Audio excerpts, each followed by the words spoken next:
उस रंगम में रास्ते में एक अक्षय वट नामक एक तीर्थ है, वहाँ ठहर जाते हैं। रास्ते में महाप्रभु जीवन निर्वाह भिक्षा पर ही होता है, मन किसी से कुछ मांगते नहीं, जो मिल जाए तो ठीक है, ना मिले तो ठीक। तो उनके साथ में श्री कृष्णदास भट्टाचार्य प्रभु की भिक्षा बनाकर खिलाते हैं, जब कुछ मिलता है तभी। एक दिन भिक्षा का कहीं संयोग ही न लगा। तीर्थ में उपोषण का भी विधान है, माने उपवास का, ना मिले तो कोई वो नहीं। अतः उस दिन महाप्रभु ने कुछ भी नहीं लिया और एक निर्जन स्थान में शिव जी का एक मंदिर था, मंदिर के समीप वहीं पर लेट जाते हैं।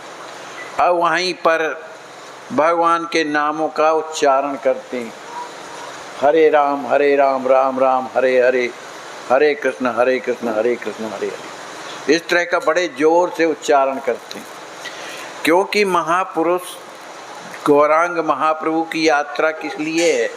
लोगों का कल्याण करने की, स्वयं के लिए नहीं। वो तो स्वयं प्रेम मन कृपा के स्वरूप है, दूसरों का कल्याण कैसे हो, इसलिए बड़े जोर से संकीर्तन करते हैं। इस महामंत्र को जोर जोर से उच्चारण करते समय रास्ते के जो लोग वहाँ से आते और जाते हैं, उनके कानों में जब आवाज़ पड़ती है तो वे भी मंत्र मुग्ध हो जाते हैं। देखो, कोई चीज़ जब हृदय से निकलती है तो उसमें एक सरसता होती है। कोई भी वाणी हो, आदमी जब हृदय से बोलता है उसका प्रभाव कुछ और होगा, ऊपरी भाव से बोलता है उसका प्रभाव कुछ और होगा। तो हृदय से उनके भगवान की वाणी निकलती है, इसलिए उस वाणी को जो भी सुनता है वो भी मंत्र मुग्ध हो जाता है, वहाँ 2 मिनट के लिए ठहर जाता है और महाप्रभु के उस कीर्तन को सुनने लगता है। बहुत से आनंद में आकर के स्वयं कीर्तन करने लगते हैं और महाप्रभु भी उच्च स्वर से कीर्तन करते हैं ताकि लोगों का कल्याण हो। लेकिन कभी कभी क्या होता है कि ऐसे समय पर कुछ लोग नास्तिक टाइप के लोग जो होते हैं वो भी आ जाते हैं। तो वहाँ पर एक तीर्थराम नाम का एक बहुत बड़ा धनी आदमी था और वो धनी के साथ साथ उसे अपने धन का बड़ा गर्व था और उसकी युवावस्था थी, इसलिए युवावस्था का भी अभिमान था। तो जब धन पर्याप्त हो, युवावस्था पूर्ण हो, तब आदमी क्या करता है? अनर्गल काम करता है। यदि भगवान की ओर उसका अगर झुकाव नहीं हुआ तो अनर्गल ही काम करेगा, इसमें कोई शंका नहीं, क्योंकि भगवान से अलग है। तो उसने क्या किया? यद्यपि उसकी पत्नी घर में थी लेकिन उसकी वो अवहेलना करता था और उसने 2 वेश्याओं को रख लिया, जिसमें एक का नाम था सत्याबाई और दूसरी का नाम था लक्ष्मीबाई। ये बड़ी रूप सुंदरता में परिपूर्ण थी और इन्हें भी बड़ा गर्व था कि इतना बड़ा आदमी हमसे प्रेम करता है तो हम कोई साधारण थोड़ी, हम बड़ी ऐश्वर्यवान है, मने हमारा जो सुंदरता है अत्यधिक है, इसीलिए तो ये प्रेम करता है। तो वो जो है अपनी 2 वेश्याओं को लिए हुए और उनकी पत्नी भी थी, पीछे पीछे चल रही है। देखो, पतिव्रता स्त्री एक अलग उसका स्वभाव सिद्धांत होता है। वो जानती है कि हमारे पति गलत कर रहे हैं, लेकिन जहाँ तक उसका बनता है तो समझाती है, नहीं समझ में आता है तो उसका परित्याग नहीं करती, उसी के पीछे चल रही। तो जो राम तीर्थ राम था, तो महाचैतन्य प्रभु को उस बट वृक्ष के नीचे लेटे हुए कीर्तन करते हुए जब देखा उसने, तो उसको लगा कि इसको अभी संसार का सुख प्राप्त नहीं हुआ, तभी तो ये भगवान का नाम स्मरण करता है। इसलिए उसने बड़े जोर से कहा, महाराज आप कौन हैं? तो महाचैतन्य प्रभु ने सुना तो नहीं, इसलिए कि वो आंखें बंद किए भगवान के रूप में ध्यान में मस्त हैं और संकीर्तन कर रहे हैं। इसलिए उन्हें बाहरी ज्ञान नहीं हुआ। तो उसने पुनः और तेज आवाज से बोला, महाराज मैं आपसे कह रहा हूँ, आप कौन हो, यहाँ क्यों पड़े हुए हो? तब उनकी बात को सुन करके महाचैतन्य प्रभु ने आंखें खोली, लेकिन भगवान का नाम ले रहे थे।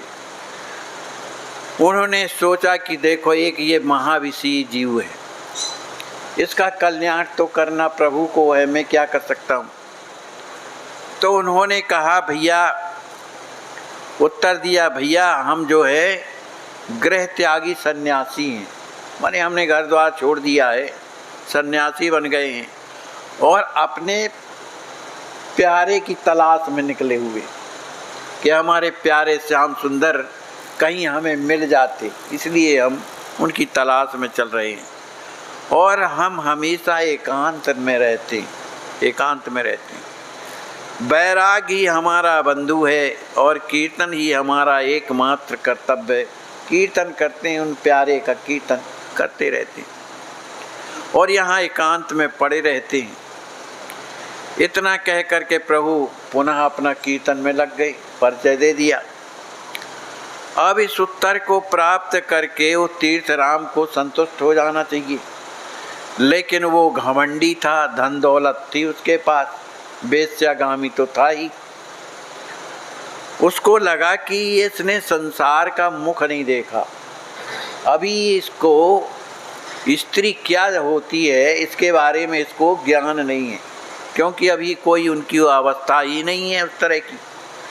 लेकिन इतना सुंदर होते हुए भी, इतनी सुंदरता होते हुए भी इसका मन संसार में नहीं है, बहुत बड़ी ताजुब की बात। तो वो कहता कुछ नहीं है, लेकिन सोच करके रह जाता है। तभी महाचैतन्य प्रभु उठते हैं और कीर्तन करने लगते हैं। और कीर्तन इसलिए कर रहे हैं, उनको तो अब ठीक करना है ना, महापुरुष का संकल्प है। महापुरुष जिसके प्रति संकल्प कर लें कि प्रभु इसको ठीक करिए, क्योंकि संसार का विषी जीव, और भगवान भी ऐसे लोगों को ठीक करते हैं जो बिगड़े होते हैं। अरे जो सुधरे हैं उनको कौन सुधारेगा भाई, वो तो सुधरा है, जो बिगड़ा है उसी को तो सुधारते हैं। तो भगवान बिगड़ों को ही ठीक करते हैं। तो गौरांग महाप्रभु ने भगवान से बस यही कहा, भैया भगवान का नाम लो, यही पतित पावन कहलाते हैं, यही सबका कल्याण करते हैं, है ना, इसलिए इनका नाम का उच्चारण करो। लेकिन उसकी तो स्थिति कुछ और थी कि ये इतना सुंदर होते हुए भी इसमें संसार का प्रवेश क्यों नहीं है, वो इसी ताजुब में पड़ा हुआ था। इतने में महाचैतन्य प्रभु जो ओढ़े हुए थे पीताम्बरी, वो नीचे गिर गई। जब उनके शरीर का दर्शन उसने किया तो इतना सुंदर गौर वर्ण का शरीर, जैसे सोना होता है इस तरह का चमक रहा था शरीर।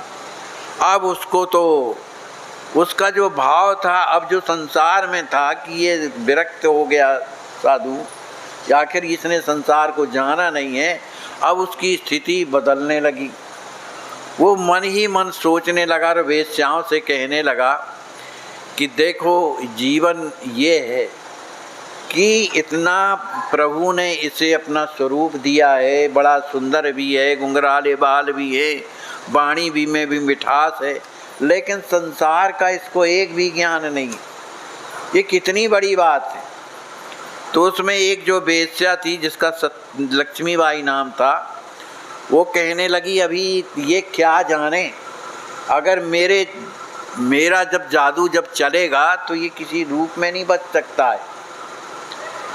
तो वो तीर्थराम कहने लगे नहीं ऐसी बात नहीं है, तुम कितना भी जादू चलाओ, ये हृदय अलग है, मुझे अच्छी तरह से अनुभव हो रहा है। कहा नहीं ऐसी बात नहीं है, हम इनको आपको दिखा के रहेंगे। कहा तो ठीक है, हम इनाम भी देंगे अगर तुम इसमें पास हो गई तो। ये दोनों जो वेश्याएँ हैं सत्याबाई और लक्ष्मीबाई, जहाँ महाराज कीर्तन कर रहे थे गौरांग महाप्रभु, वहाँ जा कर के और खड़ी हो जाती हैं और कहती हैं बाबा जी, अब वो तो आंखें मूंद करके और कीर्तन कर रहे हैं, और उन्हें क्या करना है, उनके हृदय में भाव है कि इन सब का कल्याण करना है ना भाई। तो उनमें जो लक्ष्मीबाई थी वो कहने लगी, बाबा हम आपसे कुछ बात करना चाहते हैं, बात करना चाहते हैं। तो महाचैतन्य प्रभु कीर्तन जो कर रहे थे बंद हो गए और हाथ जोड़ करके कहने लगे, माता बताओ इस पुत्र के लिए क्या आज्ञा, इस पुत्र के लिए आपकी क्या आज्ञा है, बताइए, मैं आपकी सेवा करूं। अब जब पुत्र और माता का भाव जहाँ आ गया तब वो क्या बोले। अब वो तो उसका जो हृदय था वो भी परिवर्तित होने लगा कि बोलो इसकी स्थिति कैसी है, माने युवावस्था है, लेकिन उस स्थिति में भी और ये हाथ जोड़ करके मुझे माता कह रहा है। अब तो उन सब का भाव बिल्कुल बदल गया, कुछ ना बोली हो। अब उनको लगने लगा कि हमारे हृदय के जो कलुषित विचार थे कि इनको मुझे अपने बस में करना है, ये हमने ठीक नहीं किया। इतने बड़े महापुरुष के प्रति हमने जो इस तरह का सोचा तो हमसे बहुत बड़ा अपराध हो गया। और यहाँ पर जो तीर्थराम था वो भी सोचने लगा कि देखो ऐसे महापुरुष के प्रति जो मैंने सोचा कि इसे अभी संसार का मुँह नहीं देखा इसने, इसलिए इस तरह कर रहा है। तो बेचारा महाचैतन्य प्रभु के चरणों में गिर के फूट फूट रोने लगा। महाराज मुझसे बहुत बड़ी गलती हो गई जो मैं आपके प्रति इस तरह के भाव मेरे हृदय में प्रकट हुए, है ना, मुझे आप क्षमा करो। महाचैतन्य प्रभु ने उसे चरणों से उठाकर अपने हृदय में लगा दिया। अरे कहा, भैया तुम ऐसा क्यों कहते हो, तुम्हारा हृदय इतना पवित्र है कि तुम्हारे हृदय से लग कर के मैं पवित्र हो गया, इस तरह का कहने लगे। और महाचैतन्य प्रभु की आंखों से तो निरंतर अश्रु बहते ही रहते, ये नहीं कि वो अभी बहे हैं फिर बंद हो जाएं, निरंतर धारा बहती रहती थी। हर क्षण जहाँ वो खड़े होते थे वहाँ की ज़मीन गीली हो जाती थी, पूरे कपड़े गीले रहते थे। भाई ये महाभाव की स्थिति है। राधा भाव में हमेशा मन समाहित रहते थे। तो उन्होंने हृदय लगा करके यही कहा, अरे भाई आप ऐसा क्यों कहते हैं, आपके शरीर पवित्र शरीर से लिपट करके मेरा शरीर पवित्र हो गया, आप तो निष्पाप हैं। अरे भगवान की तो इतनी बड़ी कृपा होती है कि जो भगवान से कह देता है प्रभु मैं आपकी शरण में हो गया हूँ, तो कैसा भी पापी क्यों ना हो भगवान उसे शुद्ध बना लेते हैं।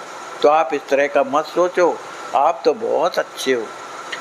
अब जब वो रोने लगा, उसकी प्रवृत्ति बदल गई, तो उन वेश्याओं ने सोचा अब हम क्या करें।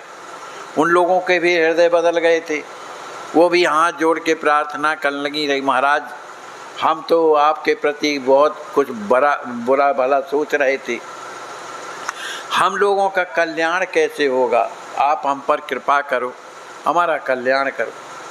कहा माताओं आप लोगों का कल्याण तो हो गया, जो आपने भगवान का जो सुंदर पावन नाम जो श्रवण कर रही हो, वो आपके हृदय में जो परिवर्तन आ गया, संसार से अलग हो गई है, यही तो कृपा है, तो आपका तो कल्याण हो गया। कहा नहीं महाराज हमारा आप कल्याण करिए किसी भी तरह से।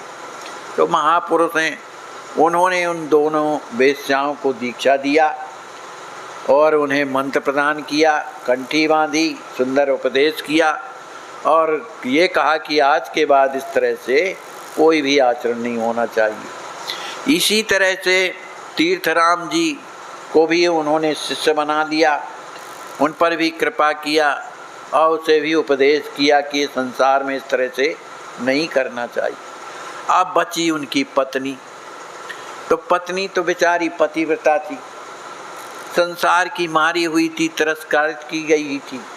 वो भी महाप्रभु के चरणों में गिर पड़ती है, कहती है प्रभु मेरा कल्याण कैसे होगा, मुझ जैसे अधम तो कोई है ही नहीं, मेरे पति भी मेरे अनुकूल ना हो करके कभी न कभी मेरे हृदय में भाव उनके प्रति गलत आ जाते रहे, तो मेरा कल्याण कैसे होगा। तो महाचैतन्य प्रभु ने उसे समझाया और उसका नाम था, तीर्थराम की पत्नी का कमल कुमारी देवी नाम था। उसे समझाया, उन्होंने कहा कि आपके अंदर जो सुंदर भाव हैं ये भगवान की कृपा के कारण है ना। इसलिए आप भी भगवान का नाम स्मरण करो। अरे भगवान का नाम ही एक ऐसा है जो कल्याण करता है। महाप्रभु ने उसे भी दीक्षा दिया। तो देखो महाप्रभु की कृपा से कैसे कैसे नास्तिक और आस्तिक बन गए। इसके बाद महाचैतन्य प्रभु वहाँ पर 7 दिन रहे, उस बट वृक्ष के नीचे 7 दिन तक। वो तीर्था बटेश्वर कहलाता था। वहाँ पर 7 दिन रहे। वहाँ पर और भी लोग जो आते थे उन्हें उपदेश करते थे। एक धनी राम कहलाता था, वो भी आकर के उपदेश सुनता था। ऐसे बहुत से लोगों का महाचैतन्य प्रभु ने इस कीर्तन के माध्यम से सबका कल्याण किया। वे दोनों वेश्याओं को प्रेम दान दिया। इस तरह से प्रेम दान दे करके प्रभु वहाँ से रंगम चले गए और रंगम में चतुर्मास व्यतीत किया। जो बरसात के 4 महीने होते हैं तो वहाँ पर रंगम में रहे। जब बरसात समाप्त हो गई तब प्रभु ने श्री रंगम में आगे चलने का फिर विचार करते हैं। फिर वहाँ से आगे की दक्षिण दिशा की ओर और चलते हैं। इसके बाद चरित्र आता है श्री अडिग दास जी महाराज का। अडिग दास, जैसा नाम वैसा काम। अडिग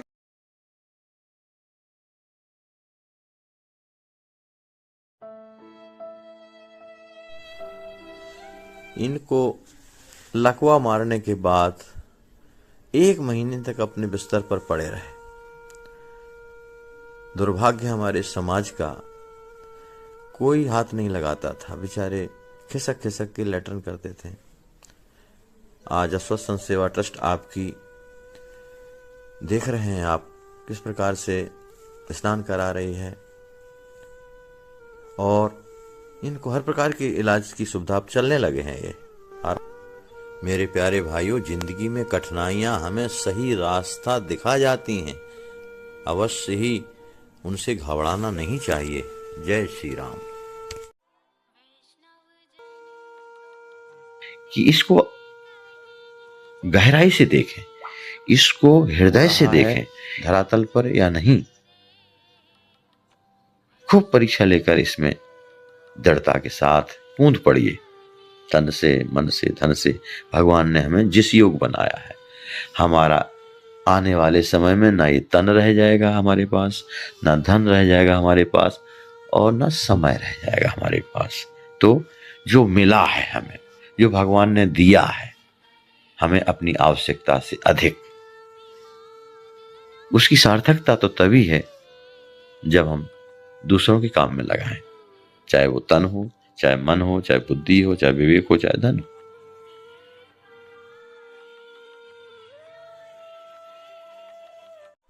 आपकी अस्वस्थ संत सेवा ट्रस्ट के द्वारा इन्हें लखनऊ मेडिकल कॉलेज भेजा गया है ऑपरेशन के लिए। बहुत कष्ट है, बिना ऑक्सीजन के इनके प्राण नहीं रह सकते हैं। आप सोचिए, आप विचार कीजिए कि ऐसे असहाय संत बेचारे जिनकी कोई सेवा नहीं करता, तो कम से कम आपके अस्वस्थ संत सेवा में आ गए हैं इस ट्रस्ट में, तो आप रात दिन उनकी सेवा कर रहे हैं।